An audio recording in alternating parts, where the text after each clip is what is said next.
dari kelompok 1 ingin mempresentasikan hasil dari kelompok kami tentang bab 10 tentang sistem respirasi. Sebelum itu kami akan memperkenalkan diri. Perkenalkan, nama saya Juntana Meni Siregar. Saya Dia Habijah. Saya Sembilan Lagia. Dan Nokia Ramadhani. Saya Kalina Simitonga. Saya Rahmatika Putri. J85.3 Abscess of mediastinum. Pengertian: tumor mediastinum adalah tumor yang tumbuh di bagian mediastinum, yaitu rongga di tengah dada yang terletak di antara tulang dada atau sternum dan di tulang belakang. Tumor mediastinum dapat terjadi pada siapa saja, baik orang dewasa, remaja, maupun anak-anak. Tanda dan gejala. Beberapa gejala yang sering dikaitkan dengan tumor mediastinum adalah batuk, sesak nafas, nyeri dada, demam, berkeringat di malam hari, berat badan turun tanpa penyebab yang jelas, suara serak, hingga pembengkakan kelenjar getah bening. Lalu ada pengobatan dan terapi. Pengobatan yang umum dilakukan oleh dokter untuk mengatasi tumor mediastinum. Yang pertama ada pada Timona. Pilihan pemenangnya adalah operasi yang disertai radioterapi atau kemoterapi. Yang kedua ada pada limfoma. Akan dilakukan kemoterapi dan radioterapi. Operasi umumnya diperlukan untuk keperluan diagnosis. Yang ketiga pada tumor neurogenik. Pilihan kemenangannya adalah operasi. Pemeriksaan fisik dan penunjang. Penanganan untuk tumor mediastinum akan disesuaikan dengan jenis dan lokasi tumor. Untuk mengetahui letak dari tumor mediastinum, dokter akan melakukan beberapa pemeriksaan pendukung seperti yang pertama retrogen dada, MRI, CT scan, USG, esophagoskopi, dan bronkoskopi.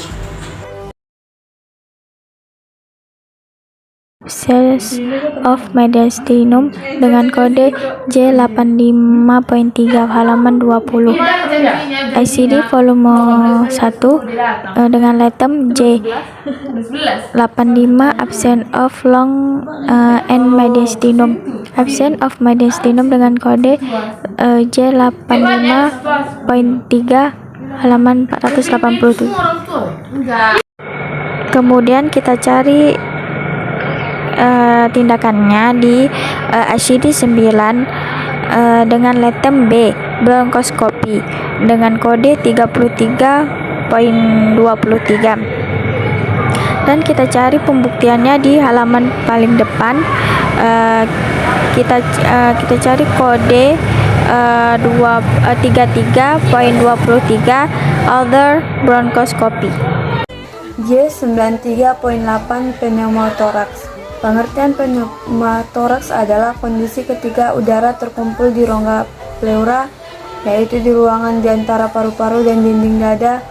Udara tersebut dapat masuk akibat adanya cedera di dada atau robekan di paru-paru.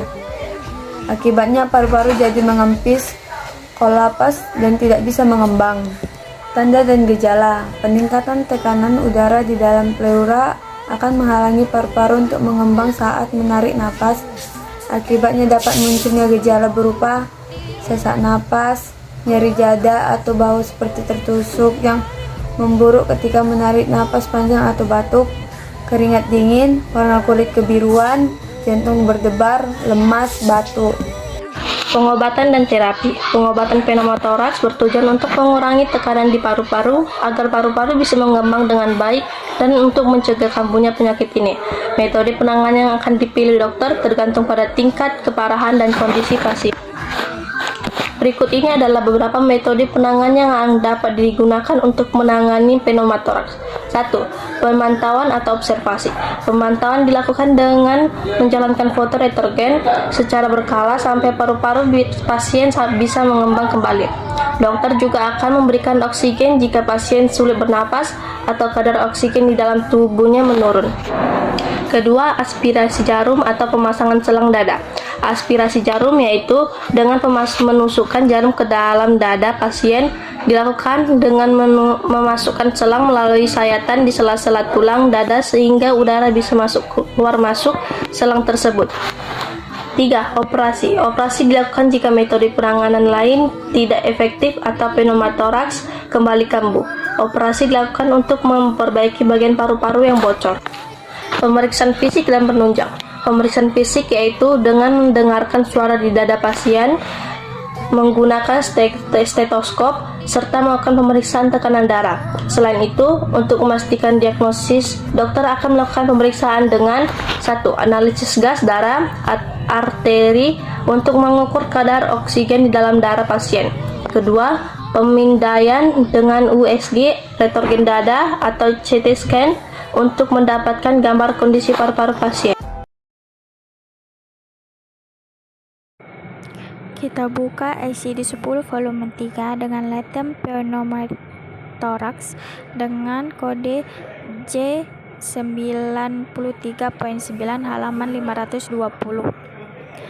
Dan kita cari ICD-10 volume 1 J93 pneumotoraks halaman 482 dengan kode J93.8. Kemudian kita cari tindakannya di ICD-9 X-ray dengan latem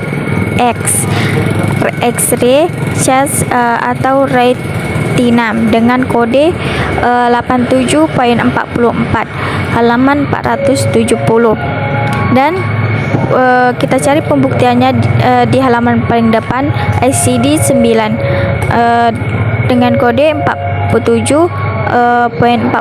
halaman 235 dengan retin chest X-ray.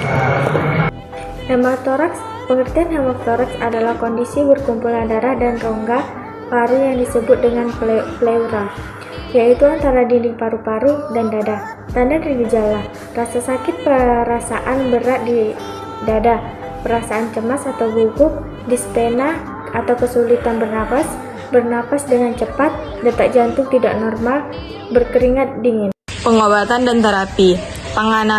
Penanganan yang paling penting untuk hemotoraks adalah untuk mengeluarkan darah dari rongga dada, penempatan tabung melalui otot-otot jaring dada, dan masuk melalui tulang rusuk ke dalam rongga dada untuk mengalirkan darah, cairan atau udara yang terkumpul.